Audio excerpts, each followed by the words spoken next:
welcome back to another in my series of Cozy Things chats. And I am so delighted to be joined by my friend Gina from the Bookstagram account Bab's Beloved Books. So Gina, thank you so much for being willing to be a guest. Oh, Kate, this is like a dream come true. I've loved following your Instagram and especially your YouTube videos for so long. So this is like a dream right now. I'm so happy.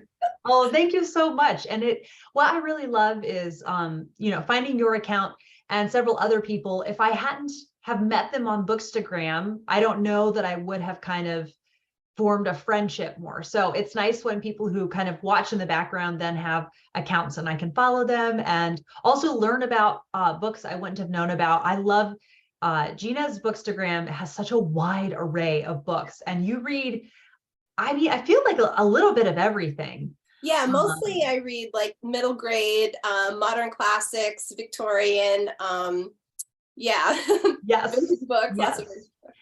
Yeah, lots of vintage books and lots of beautiful editions of vintage books. Yeah, so it's fun to know people in the bookish community that have similar tastes, but then because they will know about some books that you don't know about. So I mean, that's the dream of Instagram and YouTube, where I had no idea that there are other people who like the same books as me. I've always felt so alone. And now I'm like, oh my gosh, all these people love the same books as me. It's like, I found my people. Yes. And people who are fiercely interested in books like we are. Like it's, right. People talk about, well, I couldn't make time to read. And I'm like, reading in a day is like breathing to me. Mm-hmm. I mean, if I have a day that goes by where I don't read anything, it's kind of feels like a bit of a lost day. Even it's not like I have to have read a ton in the day necessarily. Ideally, I would love to, but if I don't read at least something, it's just, I don't know, I feel like mental health and just my brain needs food. I totally agree. I feel like I have a lot of hobbies, like tons of hobbies, but reading had stuck with me since I was a kid. So I feel like that's like the underlying joy and like calming presence in my whole life. So it's so nice to meet other people who have the same like passion and get comfort from books like I do. Absolutely. And I think also living in the modern era where we have access to so many wonderfully, beautifully read audiobooks. So if you're kind of busy doing something and also ebooks, and it's just living in quite a time to be a reader. I know, especially audiobooks. I love to like multitask, and taking a walk and listening to my audiobook is like two wonderful things at the same time. It's like, how did I live without audiobook? And have you listened to or read physically the Louise Penny Three Pines detective series? I have never read Louise Penny yet, but she's on my list. I think you would like her. There are some kind of more intense things that happen in her series, but I have a pretty low threshold. And so I feel like if I can handle, the intensity in a detective series, it's pretty mild. But the time period that I first started reading it, we were living with my parents when my husband had first started going to graduate school. And so their neighborhood, whenever I walk around their neighborhood, I just hear the narrator. Because it's so connected for you. Yes. So it makes me always think about that detective series when I'm walking around the neighborhood. Yeah.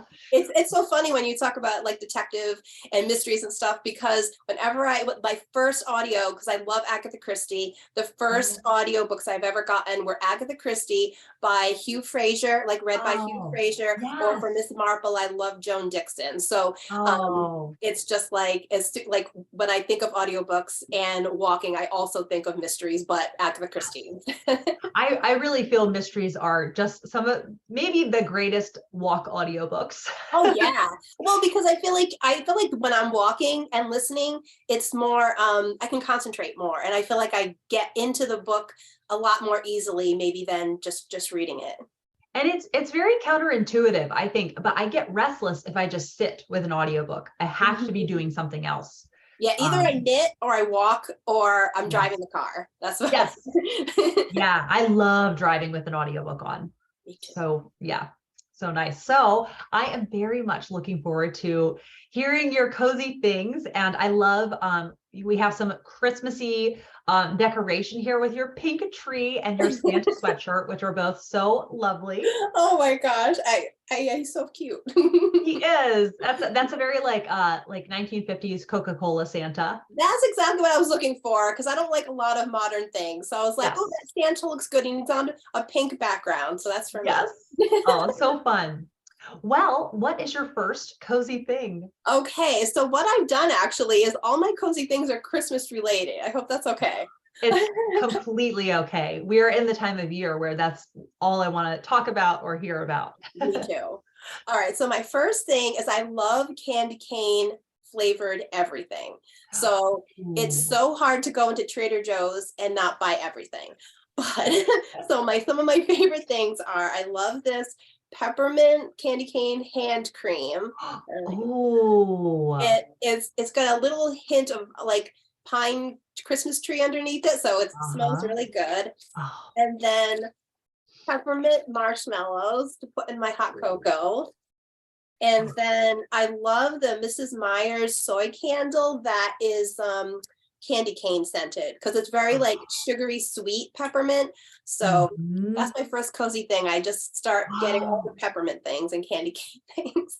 And that's so does it smell, is it noticeably different than just if you were to get mint something? Is it sweeter like you said? Yeah, I think I like candy cane specifically because it has that sweet kind of vanilla-y flavor plus peppermint instead of maybe like spearmint. And I love peppermint like ice cream, but not mint chocolate chip.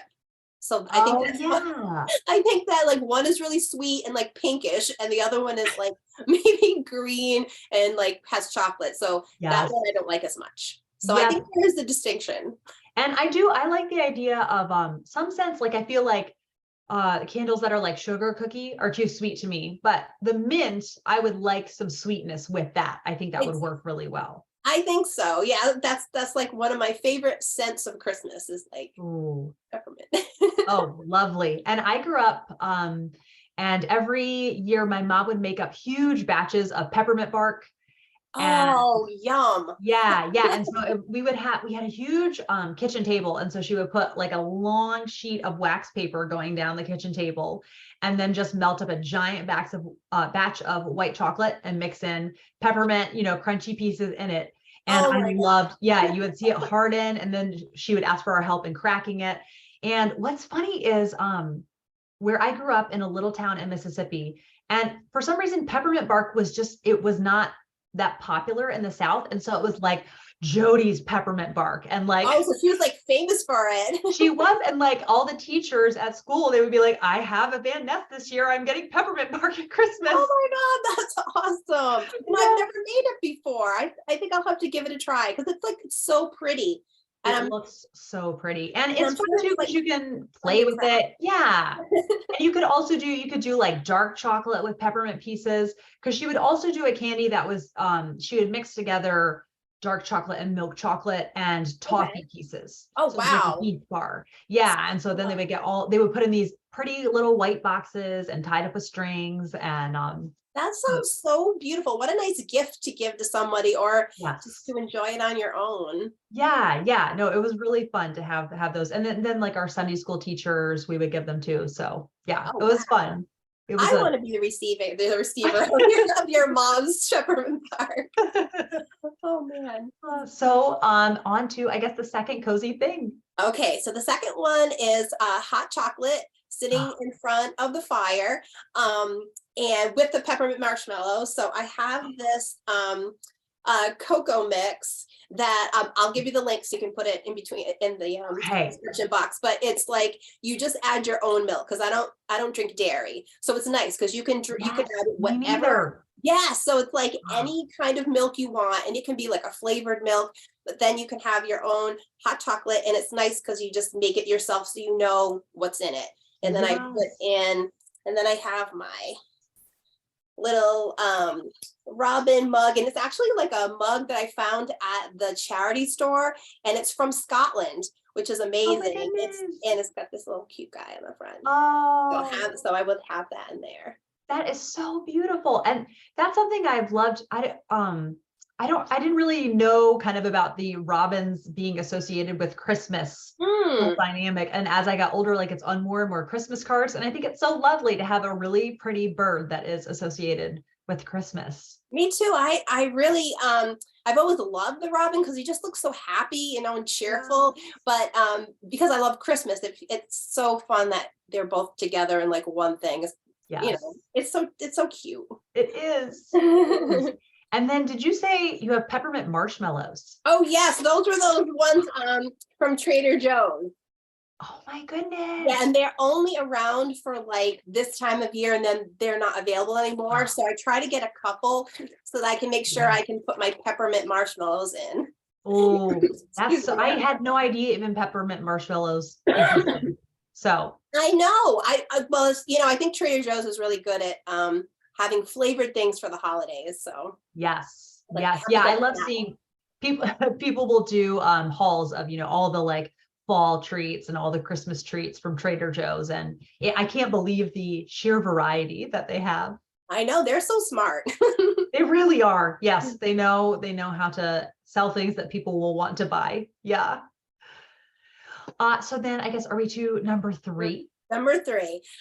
So number 3 is I love walking in the first snow of the season. So as soon as the snow starts coming down, like we stop whatever we're doing and then we just we put on our coats and we just go for a walk. And it's just so nice. Sorry, to walk into the snow. It just the first snow of the season is like so special. And I don't know, that's one of my favorite things. And then if for some reason that's like later in the season and people have all their Christmas lights out, that is like doubly awesome. And we'll just like walk around our neighborhood and look at all the Christmas lights and the snow is coming down. It's like, it's magical.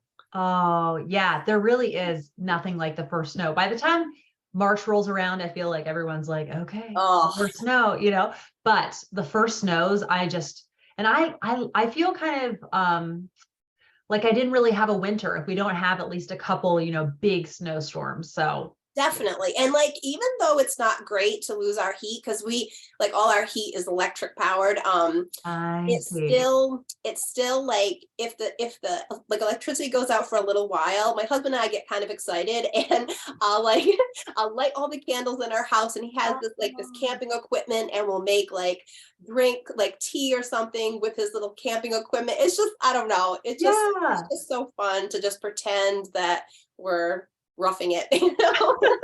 Well, and I think that's something that homebodies are really good at doing, is making an event out of kind of an ordinary thing. And so as opposed to it could be, this very stressful time when our power went out, but you and your husband are such good friends and you can figure out a way to make something like that fun and like an event, like I said. So yeah, I mean, I think he's the more practical. He's got the idea. He can do the things, and maybe I'll come up with the idea. So yeah, we're a good team. That's great. And one of my favorite noises to hear is the crunch of snow when you're walking over it. And actually we sometimes go snowshoeing. So that sound is like even doubly like awesome. Like the crunch down is more so. Yeah. Wow. Yeah. We don't get enough snow where I am to do snowshoeing. No. Oh yeah. New Hampshire is pretty great for snow. It's like a snow capital. Yeah. But if like we're pretty south, but if you go just like an hour or 2 up, it's beautiful. So wow. Yeah. If we ever have you always lived in New Hampshire? No, actually, I was born in Rhode Island and I lived there till I was 18 and went to college in Massachusetts. And that's where my husband and I met at WPI in Massachusetts. And then he got a job after we graduated from college, and that was in New Hampshire. Wow. Yeah. I've been to Providence a couple times. Oh yes, I was born in Providence. Really? Okay. Yeah. I have some of my in-laws live there, and I love the layout of the city and how just so close to the water it is. And then we went to, this is in Connecticut, but the Whaling Museum. I've never been there. It's really cool. They have a life-size replica of a whaling ship. Yes. And you can smell whale oil. That sounds so good. Yeah, Did it that part smell isn't really so bad? good. What's that? Did it smell really bad? It did. What's Okay, interesting yeah. though is the more refined whale oil was a lot more palatable. And the Okay. less refined it was, the more kind of fishy it Okay. smelled. Yes. Oh Yeah, man. yeah. But it was fascinating and just seeing kind of, I mean, we just have it so easy now thinking about the crazy things. And I think that whalers, obviously it's not really so a practice. I'm happy it's not really being practiced now. Yeah. But some of the judgment calls they would have to make, you know, if the whale starts to take the hook with it, some of them would just hold on to the rope and they would wrestle with it underwater. Oh my Uh, God. yes. It So it sounds was painful for both the whale and the person. yes, yes. So I'm glad for both the whales and people that Hmm. that doesn't happen like that anymore. Yeah, so it was really interesting. And the same town that has the whaling museum is where the opening scene from Moby Dick is supposed to take place. Oh, okay. See, that's another classic that I haven't read yet. So I haven't read it yet either, and I have I to. I'm not motivated at this point in my life to read it. Maybe an audiobook instead. Yes, yes, a well-narrated audiobook can make a big difference.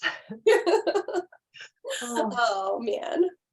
Yeah. So let's see. And I guess so. Number four. Should I go on to number go four? for it. Okay, so also watching Christmas movies is like a must during the season. I usually Yeah. even start before Thanksgiving. So Guilty. okay, great. And yeah. Yes. So I love watching Christmas movies and then eating gingerbread cookies. I love little gingerbread cookie, little Ooh. gingerbread men. It sounds so crazy, but I love eating off their little legs. I know. Oh, yes. It's like Teddy Grahams too. You know, Oh, there's Teddy Grahams are so cute. They're just, oh they my God. are. Yes. I don't know what it is. Like, I feel like a cannibal, eat off an arm, a leg, a head, but I don't know. They're just so cute. And oh, so the movies that I always Yes. watch. Okay. Christmas Carol, but with George C. Scott, because I love George C. Scott. So that's a must. And then Miracle on 34th Street. So definitely that one. And then the Christmas, all the classic cartoons Oh, I grew yeah. up with, like Frosty, Rudolph, Santa Claus is coming to town. So these are my must watches for the holidays. But So I fun. have a new also favorite. I went to stay with Gina, Stan Your Books, and Yes. that was amazing. And she introduced me to The Bishop's Wife. I don't know if you've seen that. Oh, with Cary Grant. Yes. I Yes. loved it. I love black and white movies. This was so I love Cary Grant too, but just it was so crisp. It starts out, it's snowing, it's right before Christmas. It was just such a wonderful movie. So I don't have a copy of that, Yes. but I love that. That to me feels like an Elizabeth Goudge book almost. Yes, I felt that way too, especially because it's like angel related. I felt it was Yes. so Elizabeth Goudge-ish. Maybe And that's why I having loved it. characters like going through deep turmoil and then just learning, going on a journey of self-discovery because of it. Mhm. That is so Yeah. clever because now that I think about it, it's so much her style. Yeah, Yeah. see, now I love it even more. Yes. Yes. I And I don't know, actually, I think I did look up, is it based on a book, The Bishop's Wife? it And it was is. funny. It was somebody gave like in their review, they're like, it is based on a book, and the movie is a trillion times better. Oh, okay. So it It's might just be funny. like a nice notion, and then they Okay, did it better in the movie. all right. Because there's very few movies that are better than the book, or at least Yes. equal. But it's good to know because maybe I won't. I'll just love the movie. Yes. Yes. Yeah. Yeah. I think from reading that, I was like, okay, I have enough other kind of Christmassy books that I'm interested in. I won't really pursue that. Yeah, take the. I mean, if it was Yeah. great, you'd be like, oh, I have to watch this or read this book right away. Yes. Yeah. And but one that I am excited to read this Christmas is there's a short story or novella that It's a Wonderful Life is based on. Oh, do you know what it's And called? that's The Greatest Gift. Okay. And that is one that I saw on Goodreads. People gave it really good reviews. Oh, Um, okay. I'm gonna have to yes. add that. So it's short enough that I am wondering kind of, will it just feel like reading the screenplay? Mhm. or will it be its own thing? So I'm going to try it. And it's not, I think the audiobook is maybe like 2 hours. It's very short. Oh, it's so short. Oh, okay. Oh, that's Yeah. even better. All right. Yes. I'm Yeah. So glad you mentioned that. it wouldn't be hard to fit it in. Now, one that is the Kindred Spirits book club for pick for December that I think the movie is as good is 101 Dalmatians, actually. And I am so glad that that is the book for this month because, or is it for this month or next month? It's funny, we're filming this in November, but Okay. it's for December. Okay, great. Yes. Because I went to a used bookstore, or no, maybe it was even an antique store, and I found a Penguin edition, like an old one of 101 Dalmatians, and I bought it, and I've never read it. So Oh my it's all set. Oh, I should have had it ready. It's all set and ready for me to read, so I can't wait. I've never read it. Oh, and so I'm assuming you will put a picture of it on your Bookstagram, or have you? I haven't, but I will. Okay. I I definitely will. cannot wait to see it. See, that is meant to be. Yeah, it's funny because it's not like there's tons of Christmas in it, but it ends at Christmas. And so that's a book that I'm like, I just can't think of a more appropriate month to read it then, since it ends at Christmas. And I just love that it's Jodie Smith, and so I need to read another book by her. So I, at first I was so surprised that she wrote that. I was like, I can't. I know. It's such a weird. I don't know why it was so strange to realize that, but Well, I mean, I think because a lot of authors write kind of very similar books to each other, and so when there is an author who branches out, it's very surprising. wow. Yeah. But So something I learned from Christy Lewis is that the author Jodie Smith was kind of got the idea, the inspiration for the book when she had her own pet Dalmatian, and a neighbor woman came over and was chatting with her and looked at the dog and said, "Oh, your dog would make such a beautiful fur coat." And gosh. yeah, it's a very That's unsettling comment. I love this dog. Yeah. How about you just say you have a beautiful dog, you know? Yeah, make him into a coat. That sounds like a great idea. Right? Yeah. Gosh. So I thought, wow, what a clever way to turn, lemons into lemonade. Right. Yeah. And she made such an amazing classic out of that, not only Yes. for a book, but for the Disney movies too, Yes. which I think I've only seen once. Although I did now is Cruella. Okay, so I watched the newest Disney movie that's like live action, and I actually liked it. And I love the live action one too. It's so charming. I was so surprised how much I liked it. So I was like, oh, so now I gotta read the book, and then I'll watch the original Disney movie, and then maybe I'll watch Cruella again. Yeah. I was talking about the one that I've seen is like the 90s live action.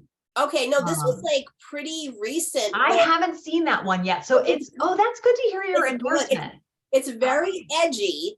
Yes. But it's the clothes, like so much about it is so like compelling, like, and exciting. So and it has Emma Thompson. So, well, see, I mean, that's the thing. I love Emma Thompson, and I've just read Howard's End and watched the 90s movie with her and Anthony Hopkins. It's now one of my favorite movies now. Oh, I haven't seen the 90s version. Oh, you haven't seen it? I've only seen like the new one that came out a couple of years ago, and I didn't really love it. No, I didn't really like that one either. You have to see the one with Anthony Hopkins and Emma Thompson, and so because she's also in Sense and Sensibility, like she's in such amazing movies. She is. Yeah. She's also really good in Nanny McPhee. I haven't seen that. Have you seen Dead Again? No. Yes, it's like this kind of thriller murder not mystery, but it has a mystery in it, and it's her and Kenneth Branagh. When I think they were married then. They were married. Yeah, and so I loved her in that too. Oh, and then of course, speaking of Christmassy things, is in Love Actually. Yes, I think I've seen that a couple times. Oh, and I will never get over the scene where, she finds out basically that her husband is carrying on with someone else, and they have an event to go to. Her kids are in a Christmas play, and she says, just hold on a minute. I have to go grab something. And she goes and sobs her eyes out for several minutes. And then she gets her stuff together and she goes down, and she's a mom.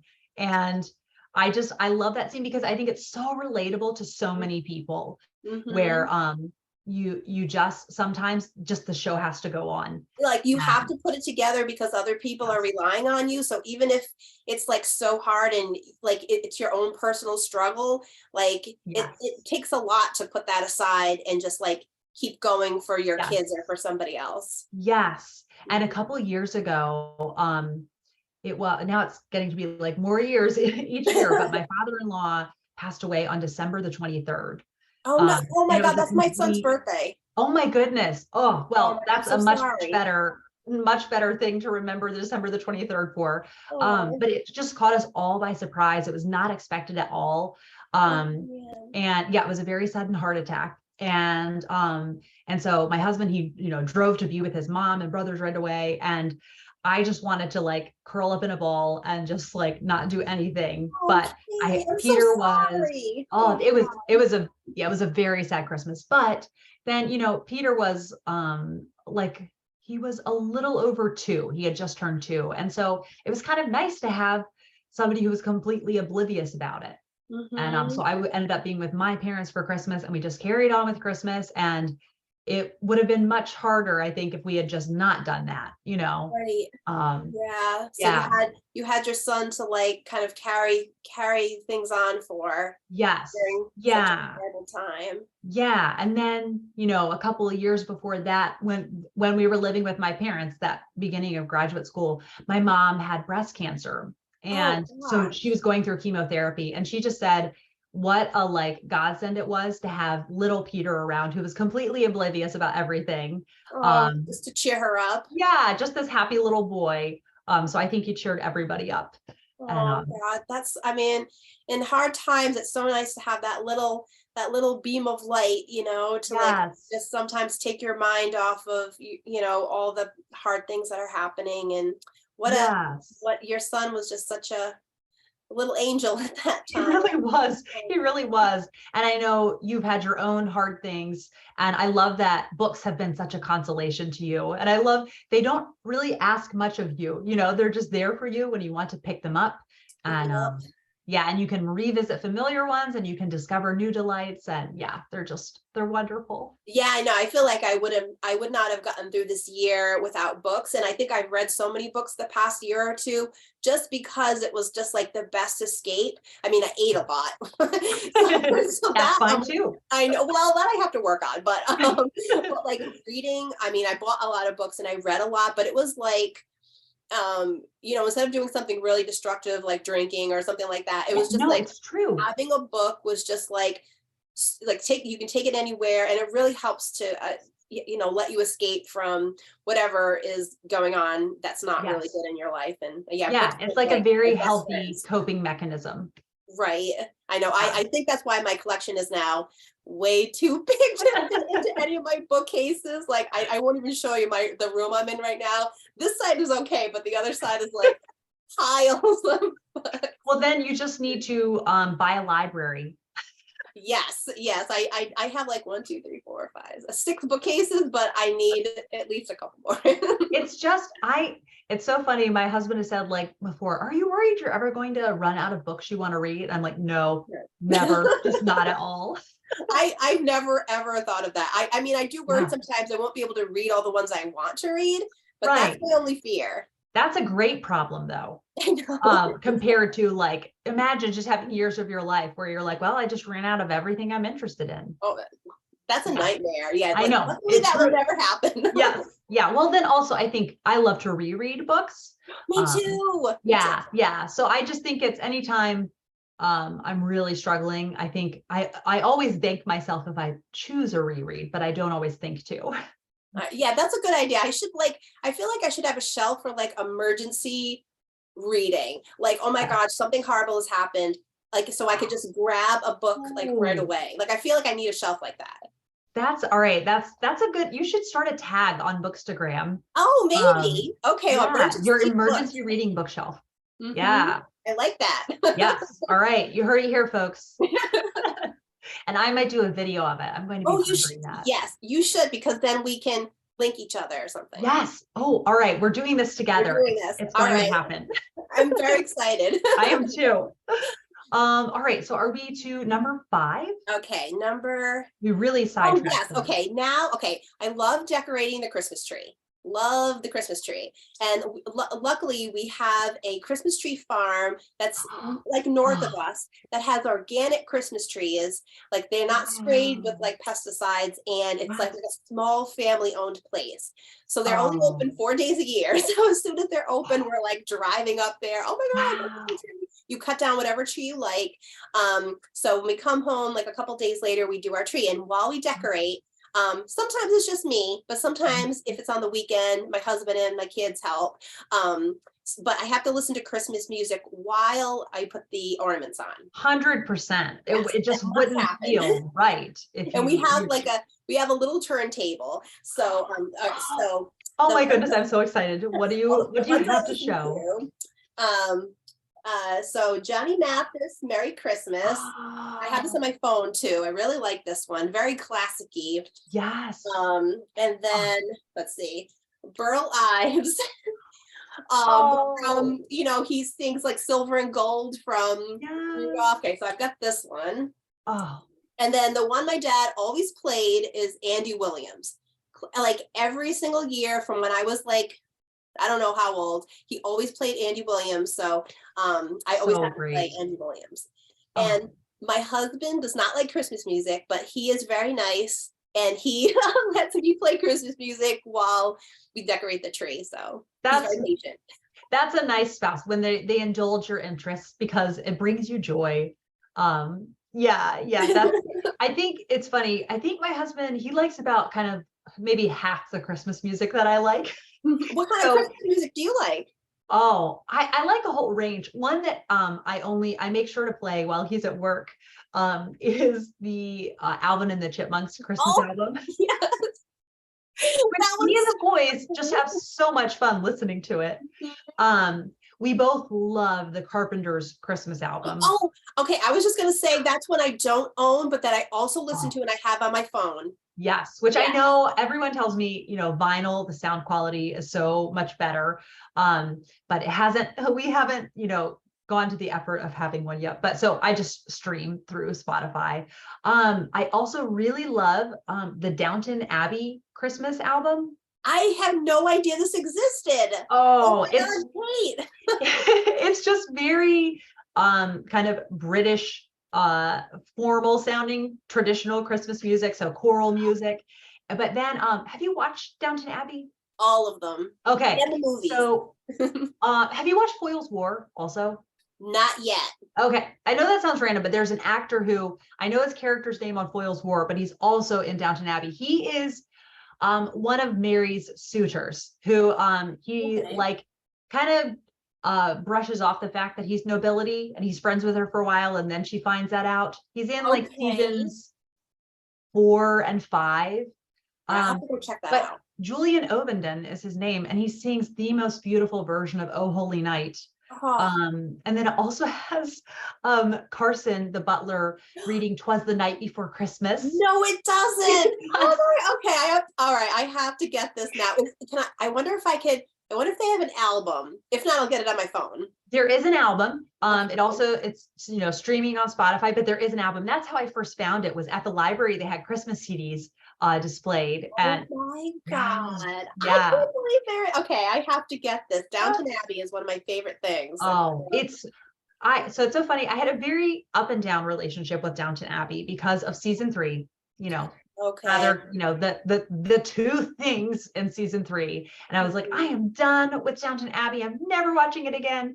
And then fast forward to when I was home and bored out of my mind, but enjoying having a newborn. And I was like, I need something to do with my life.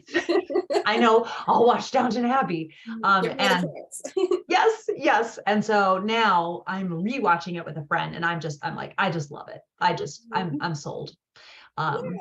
Yes. And then one other Christmas album, or 2 others, Julie Andrews' Christmas album. Oh my God. It's so funny. I just read one of her autobiographies. Oh yeah. And it was so great. And the second one is about Sound of Music. So I haven't started that one yet. But All right. Yes. I actually think I have the Julie Andrews one on my phone, but that's another one I'm looking Oh, for because I yeah. have the album of Sound of Music. Oh, how Um, fun. I don't have her Christmas album. I'll have to get that. It's beautiful. Especially she does a version of In the Bleak Midwinter. Oh, I've Um, never heard of that. oh yeah, it's a very old carol. And then one that's very fun and lively is the New Christy Minstrels. They were a 60s kind of like folk revival band. And so they really know how to harmonize, and it's Ooh, pretty cheesy Christmas music, but I don't care. Like I I don't love care it. either. Yeah. It's like it's Christmas. I do cheesy a lot more at Christmas. Yeah, so that's fun. And they there's kind of a variety of more popular Christmas songs like Silver Bells and Oh Holy Night, but then they do just like story songs and yeah, folk songs and yeah. Well, I'll So have to check that out. yeah, Oh, it's wait, a lot of fun. one song that I just found that I've never Mhm. listened to Sammy Davis Jr. in my life. I don't know why, Oh, but he has a song called Sweet Gingerbread Man. And if you want to feel wow. happy, your kids might love dancing to it. It is so upbeat and sweet and cute, and it just has the most fun lyrics. Like I played it for my husband in the car. I'm like, you're gonna laugh, and we just were like laughing in the car because it's so adorable and cute. But it's all I about have a never gingerbread heard man. this. Yeah, Wow. It Sammy sounds Davis a little Jr. bit in the category of like the Nat King Cole, I'm the Happiest Christmas Tree. Oh, I don't know that one either. It's ridiculous. All right, It's I have to about a write little that down. Christmas tree being so excited that someone is going to take them home from the Christmas tree farm. So yes, it What's it definitely. I'm called gonna again? look up the little gingerbread man one. I'm excited. I should make like a like silly Christmas playlist. That You would be fun. should. Yeah, that one is called Sweet Gingerbread Man. Sweet gingerbread man. And Okay. what's the Nat King Cole one? I think it's called the happiest little Christmas tree Okay, I'm just or writing just it. the happiest Christmas tree. Okay. You Oh will my God. not. Because I like Nat King Cole too. Okay. I can't believe I haven't heard of that. I know Yeah, it's I love fun Christmas, ones that are like really serious are nice too, and ones that right. are nostalgic, but I think really fun ones have to be in there too for Yeah. like a mix. Yes. Yeah. The 50s and 60s Christmas music, I just love more and more every year. Me too. I mean, that's like, I don't know what they did, but they had it. Like they had like the right mindset to make really nice Christmas They music. really did. Oh, and like the Jackson 5 Christmas album. Oh, I've never listened to that either. I That's loved Michael it. Jackson growing up. Yes, yeah. So that's a good one. Yeah. Oh, so much fun. Now Yeah, I'm trying. It's funny. I start Christmas movies earlier, but I try to hold off with the music until the day after Thanksgiving. We'll see if I last this year. I know. I don't want to wear it out. I live in fear of wearing out beloved Christmas music. I can see that. I feel like though sometimes when it's in the bleak March weather and I'm just so sad, I Oh, feel like it cheers me up to like put on some Christmas music, even oh. though it's past Christmas. But yeah. It's funny, actually, I would be less worried about wearing it out after Christmas because Christmas has come. There was one year I like started the very beginning of November, and then by the time it was the middle of December, I was already tired of it. Oh no. Okay. And that was sad. But Okay. yeah, doing way after Christmas, I like that. Just in case. All All right, so right. are we So to number 6? okay, number 6. I love visiting Christmas shops with my husband. Oh, So he likes to hike. So we usually combine like something he wants to do and what I want to do. So we'll go on a Christmas hike and usually it's in the snow, but it's not too high. So it's really fun. And he does something easy for me because he does like 4,000-foot mountains in the winter. And wow. I'm not a hiker. I like parallel, I like flat walking. Yes. But Yes. so he'll take me, we go up north and there's a place called the Christmas Loft and like in New Oh, Hampshire, and it's amazing because one of the stores has just like every room is decorated for Christmas with the fireplace, a tree, but each oh, tree is different and you can buy ornaments and they have Christmas music playing and it's just wonderful. But then another location, actually when you walk in, the whole inside, the ceiling is painted black with stars, and then there's a whole village with actual like Oh, mannequins where it yes. looks like you're walking down an old-fashioned street, and it has a bridge, and it has all Oh, these like old-fashioned stores that you look into where they're like making toys or oh, cooking food, but they're all old-fashioned, like really like, wow. and it's just the best place. But you can buy stuff there too. So like, I don't know, it's just like the most fun going to those Christmas stores. And like almost every year my husband will buy me, or I think every year he's bought me a new ornament for the tree. That So is so fun. it's just That fun. that reminds me of in the Betsy Tacy series when they go, they get an ornament each Yes, year. that's my favorite part of the Betsy Tacy books is when they all go and they pick out an ornament or their Christmas, they Yes. do their Christmas shopping every year. Yes. Love that. Oh, I love it too in I think it's in Betsy in Spite of Herself where she and Tacy are just being so silly. You know, you can do that with a best friend. You can be your weirdest self. And they're doing baby voices and Oh my talking about like, God. I would want this, I would want this, and being super silly. And then they can feel someone looking at them and they turn around and Phil Brandish is standing behind them. And they're like, ah. Hey. But at least they were with each other and they weren't alone doing that. So Yes. that's okay. Yes. Well, I feel like going and doing a snowy walk in snowshoes and then going to a Christmas store, it sounds straight out of a Hallmark film. It is just so nice. And usually we'll stop for lunch either before or after. And it's just like it's just a really nice date day together. So, Yeah. yeah. Oh, that's so lovely. Very cool. And so I'm sure you have an outing for this year planned. We do pretty soon because we're going to go visit. My youngest is now living in Texas. Oh, wow. So we're going to go because his birthday's on the 23rd. So we're going to go visit him in December and spend Christmas with him. And Oh, so we'll have to go and do our Christmas stuff before we go away. yes. Okay. I can't wait. Well, that will be a big weather change for Christmas. Oh my gosh, yes, yeah. Yeah, I don't even know what I'll bring. I know. I know. T-shirt and Maybe shorts. like, yeah, short sleeves and shorts. I don't know. Well, that's the nice thing about weather forecasting now is it's easy to see kind of the 10-day forecast. Hmm. You can have a good idea. It's gonna be weird to have like it be warm on Christmas though, because it's Yeah. usually freezing here. So Yes. Well, and it's funny too, you think about it's summer in Australia and New Zealand when they I celebrate Christmas. I And know so I that's think it's very typical to have like a barbecue on the beach. Um, yes. fun, like to do like what's in your life to have a completely like different type of Yes. Christmas. Yeah, your whole idea of Christmas. But what's funny too is I know that American Christmas music is popular there, so they'll listen to the song White Christmas. Um, Oh, but it's, you know, a summery, beachy Christmas, which I think oh, that could be fun. So yeah, it's all about kind of what you're used to, I guess. right. Yeah. Yeah, Yeah. different Christmas traditions are really fun to learn about. So They are. I have this picture book that I read every year with the boys called A World of Cookies for Santa. And mm, so it goes through, I think it's a lot of different countries, maybe as many as 50. And it says, you know, what they all do on Christmas Eve and what they leave out for Santa, what they call Santa. that's such a And great idea. it is. And I let them each pick out one cookie for us to make sometime in the month. And so Arthur he picked sugar cookies, and Peter and I were both like, Oh, something other than sugar cookies. Like, pick something exciting. yeah, sugar cookies are fine, but just when there's so many like spicy cookies or chocolate cookies.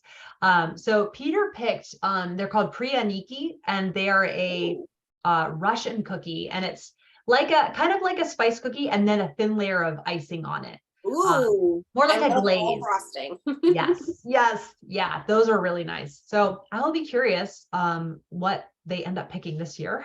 Oh yeah, I can't wait to see. Do you think you'll do a video on the cookies you'll make? I would like to. I do have a video that's including my favorite recipes like at Christmas time. So that has some of those, but I'll definitely put like on my Insta stories which cookies we make if I don't do a video about Cool. Oh, I can't wait to see. it. Yes. Yeah, yeah. So are we at number 6? Number 6? No, that was number 6. So Okay. number 7, number 7 was, okay. Number 7 is advent calendars. So I love advent calendars since I was a kid. And usually it was like, you get a piece of chocolate every day. Yeah. But now that I'm an adult, one time I did candles, which was really great. Ooh. But I'm afraid to get teas because I don't drink a lot of like black tea. And that's a lot of what they were in, although I'd really like to. I saw that on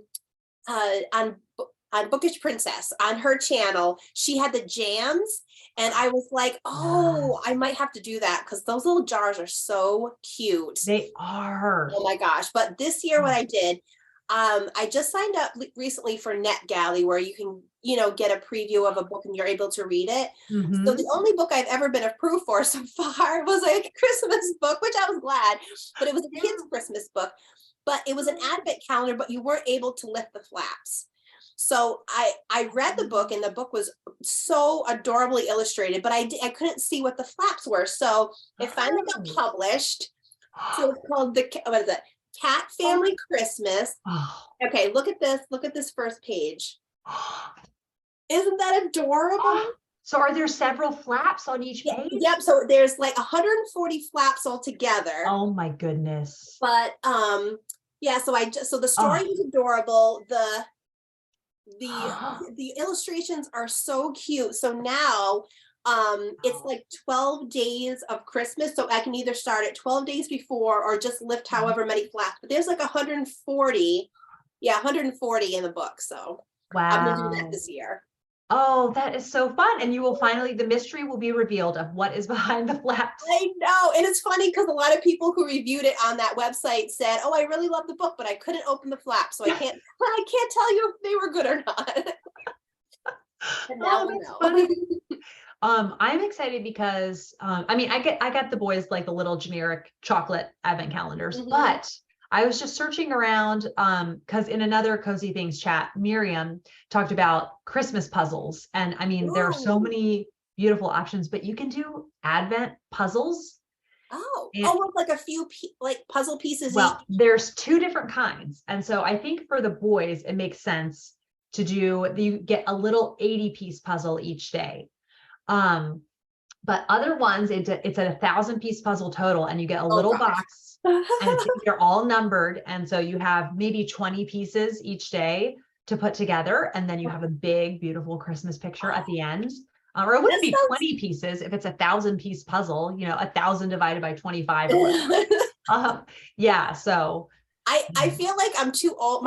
I've been having like eye problems. So I'm wearing my glasses lately, which I only wear them at night usually. But I feel like now that I am almost 50, I feel like 1,000-piece puzzles are too small. Like I feel like 300 is a good size for me because I can't see. Well, even I don't have trouble seeing it, but I've always been overwhelmed by 1,000 pieces. Like the most I've enjoyed kind of that I don't feel daunted is 750.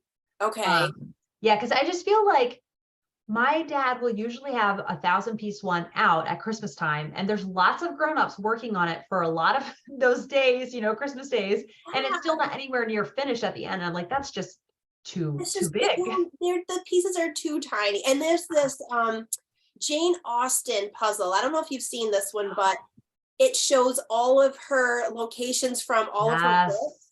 But that's 1,000-piece. And I'm like, it's so beautiful. I would love it, but I could never put it together. Like I want it to be 500. I really wish that puzzle companies would offer them in multiple, piece numbers, just like sizes with clothing, all you have to do is just make a couple machines, that can cut the other numbers. Because they still have the same picture. Yeah, so exactly. Do it. You just have to, they should. It's not like a completely new product. Right. No, they should do that. 100% should. Okay. So number 8. Okay. So number 8 is buddy reads. Oh, I love buddy reads. And so my 2 best buddies are Gina Stanier books and Marjorie Paper. So she has a beautiful account if you don't know her account. Now it's coming to me. It took me a She second. has a little red beret. She's got the most beautiful style. Like, yeah. So we are reading. So with Gina Stanier, I'm reading A Country Christmas by Miss Reed. Oh. So, I mean, I don't think I've read, I think it's just a compilation of some of the Miss Reed stories. I don't remember. So this is not the one that was written by a ghostwriter later, right? No. So this You're like, no. Because I read that one and it was, well, it just wasn't I Miss don't think Reed. so. Yeah. No, I know. This is just like sections from all of her books, like Christmas at Caxley, The White Robin. So it's Miss Reed's books, just like the Christmassy scenes, all in this book. Oh my goodness. So I'm so excited to read that one. Oh. And then Marjorie and I are going to read British Library Women's Writers Stories for Christmas. I love the British Library Women's Writers series. Yeah. I love them, and especially because Simon from Tier Books, I love him. I love him too. He has the best. Him and Rachel both have the best like book like recommendations, but I heard of these books because of him. And so when he said there was a Christmas one, I'm like, oh my God, I have to get that. Sign me up. So, I know. So the cover is so cute. It is. Oh, I love that. So Ian Delafield is it an excerpt from a book? It's like short stories. So there's like Maeve Binchy, E.M. Delafield, Muriel Spark, Stella Gibbons, they have one from Elizabeth von Arnim, my favorite. So she put a story in here. I can't wait. That is so exciting. Oh, I hope you love it. I know, me too. I'm sure I will. Yes. Yeah, if you have some favorite authors in there, it's like really. And it's about Christmas. How can I not love it? Yes. Yeah, I have is it easy to spot? Okay, let's see.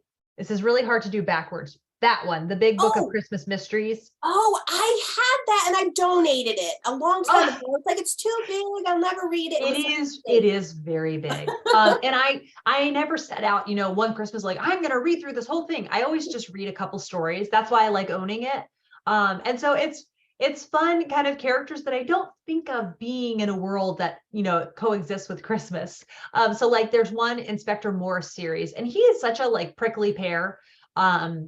It's Colin Dexter is the author, and that Christmas story ended up being really sweet. So I'll have to buy it back again. It's really, I think it's worth it. And I honestly, I kind of like that it's the size that it is, as opposed to like a little stouter book, because it's easier to have open that way. I know it's not convenient for toting around, so I never take it out and about with me. I always just have it at home. It is like a phone book.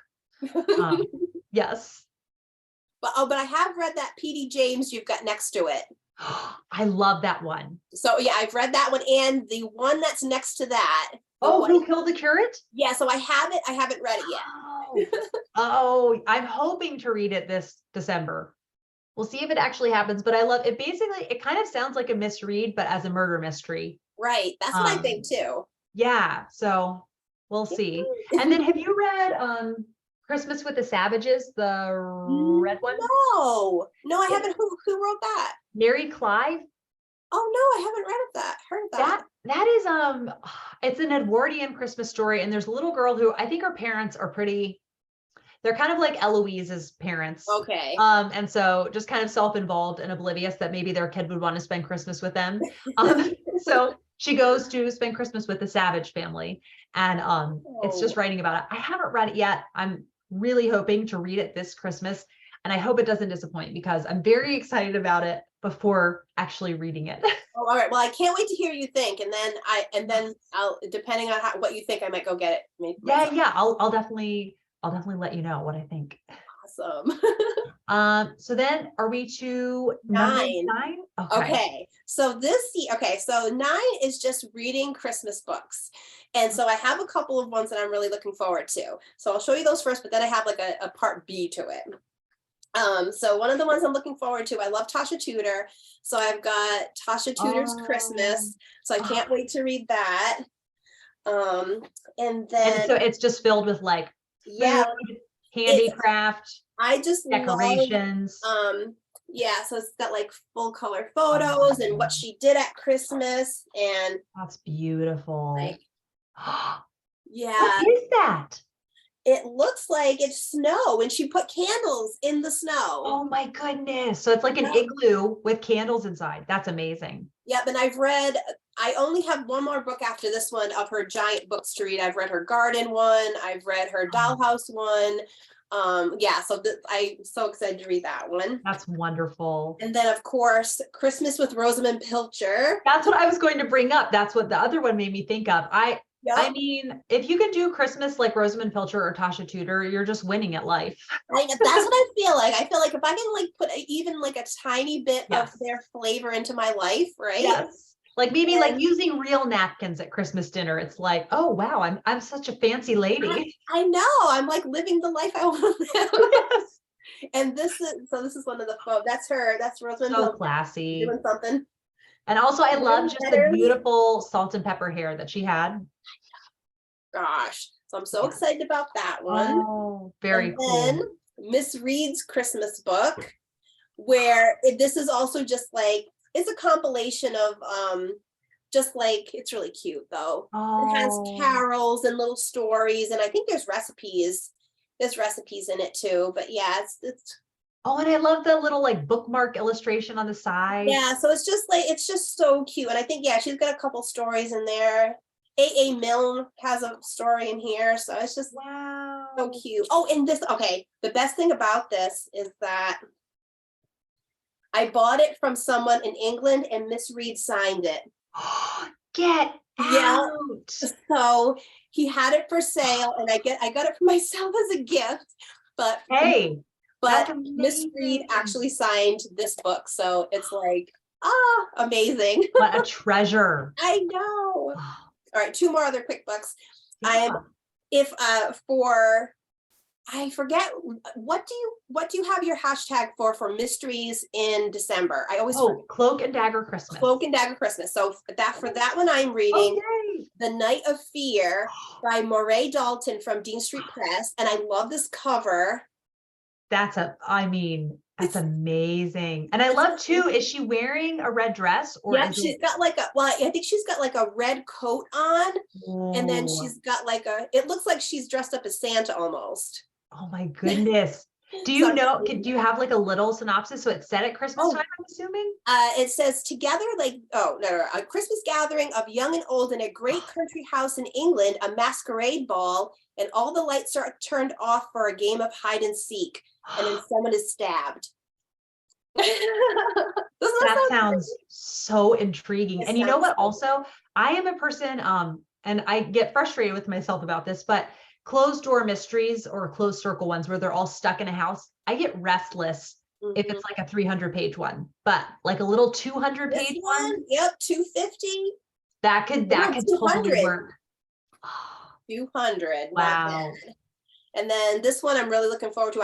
I've been trying not to open it up, but I have dreamed about getting this book for a few years, and I just keep prioritizing other books. Oh my gosh. So here's like the front. Here's the back. But it's all photos. So I'll show you this one, but I haven't looked at it yet. Oh, just a feast for the eyes. Yeah, there's no, I might do like a flip through of it. There's no words. It's all pictures. Oh, you know what? Actually, I'm remembering now on the back of Christmas with the Savages, it recommends that book. It does? It does. Okay. It's just like, and I think this book has, this author has other books he's illustrated for different seasons. So I think there's like at least four. Oh, I think so. That is lovely. And so the part B is that this year I created a PDF to share. So if anybody would like this PDF, you can just email me at badsbelovedbooks@gmail. Okay, so here's I printed out. So this is all my favorite books. And it has nonfiction, favorites, children's classics, movies. So that's the first page. The second page has fun activities you can do for Christmas and your gratitude list for December. And then this page has you to write your favorite Christmas books and also books that you want to read at Christmas. And then this one is YouTube channels, including yours, that has Christmas content, and then just a little bit about me and stuff. So what a lovely gift to the bookish community. Yeah, so whoever would like it, I'm happy to send it. If you want to send, just send me an email. Oh, So happy to send. thank you, Gina. Yeah, her email address will be in the description box down below. And it's funny, when you sent me the email with all the links and I saw like PDF, I was like, what is this PDF? You know, Yes, I'm and so actually, intrigued. I have to thank Marjorie, because she, I sent it to her and she looked it over for me and gave me feedback. So Oh. it was so nice of her to do that for me, because I was like, if there's anything wrong, let me know. No, that is really lovely to have a friend just give it the once over. And I am surprised with myself, kind of, you know, I'll type a like post for YouTube or like a quick email to someone, and I always end up finding something when I read it back. And And I'm I like, I hate really, that. what? I know, Why? why did I spell that Yeah, normal word wrong? You know, I promise I know how to spell bread, you know? it's like, I'm smart, really. Oh Um, gosh, okay, I guess we're at number 10. I can't believe it. I know. All right, so I also love to knit. So during Yay. Christmas time, I like to knit people like hats, scarves, socks sometimes, whatever I have like time for. Yes. I've knit each one of I've knit my daughter and my son each a blanket. And so I knit my husband a blanket, and this, I just wanted to show it. This was one of the blankets that I knit. Oh my good. I love So those colors. me too. Yeah, here's the rest of them. Wow. And But yeah, it's really big. I love knitting in a chevron pattern. Yes, me too. It's just like, it's very satisfying. It's less boring than just doing straight stockinette. Yes. Yes. And I like to, once you get familiar enough with the pattern, I can know exactly where I am in Exactly. it. So it's Yes. just like knitting. I feel like knitting and maybe watching a Christmas show or Oh, like movie, or yes. listening to Christmas music. I feel like they all go together. They really do. Truly. And also, yeah, so I am a knitwear designer too. So here, this is the book I've published. Which also, when I saw it, I had no idea you had designed patterns. And here's like the designs that are on like in the book. But yeah, Wow. so there'll be information below about like where you could find my patterns, but I have a whole page of free knitting patterns for anyone who would like to Wow. check out any of my knitting patterns. And a lot of them you could knit as really quick Christmas gifts. So that's why I wanted to share it, because I feel like if you had time to knit a hat or something, it's a free pattern to be able to make something for someone. Yeah, I'll make sure this goes up early in December, so Awesome. people can get ideas from it and inspiration. And so, who did you learn how to knit from? Well, my great aunt Rose, I'm sorry. Oh my God. Hold on a second. My brain has totally died. It's fine. It's Oh fine. my gosh. Well, my mom taught me how to knit, but my great aunt, Roberta, I'm sorry, forget her name. She taught me how to crochet, how to paint, how to sew, how to do all those things. Wow. So she taught me how to crochet, but then my mom taught me how to knit. And then when I got pregnant with my son, that was like 20 years ago now, I decided I wanted to have like an upgrade on knitting. So I took a class at, I don't know if you have Ben Franklin. It's like a craft store. Oh my goodness. I grew up in a town that had a Ben Franklin, but I don't have one close by now. No, I think they're defunct now, but Yeah. I went there and I took a class on how to knit again, so I could knit my baby like a new blanket and stuff like that. So it was from multiple places. Yeah, yeah. Yeah, I learned the basic knit stitch from my sister-in-law, and then a lot from YouTube. Like, there are very good videos where you just look up a specific stitch and they'll have the camera right above their hands. And It's so you can see amazing. exactly, it's amazing. And so much is free. It's like, I can't believe this is actually free. And it's funny because when I first started, there wasn't like, I think the internet had just started becoming popular. So there was like not a lot on the internet. So it was mostly books. So now that you can like you said, just put in like a particular stitch, you just like, I just want to know how to do a first few, stitches or whatever. Yes. And then you can just look at it and it's free, and it's like someone is right there helping you. So it's so nice. Yeah. Oh, it's amazing. Oh, well, Gina, thank you so much for taking the time to do this. And I'm sure everyone will really enjoy this and will be very much put in the Christmas spirit after watching it. I hope so. I just want to just say hi to everybody who is watching. I'm so happy to be talking to you guys, and to you, Kate. I'm so grateful that you asked me, and this I've been looking forward to today so much. So thank you, everybody. Yes, thank you everyone for watching. And like I said, everything will be in the description box down below. So have a good rest of your day and Merry Christmas. Merry Christmas. Bye.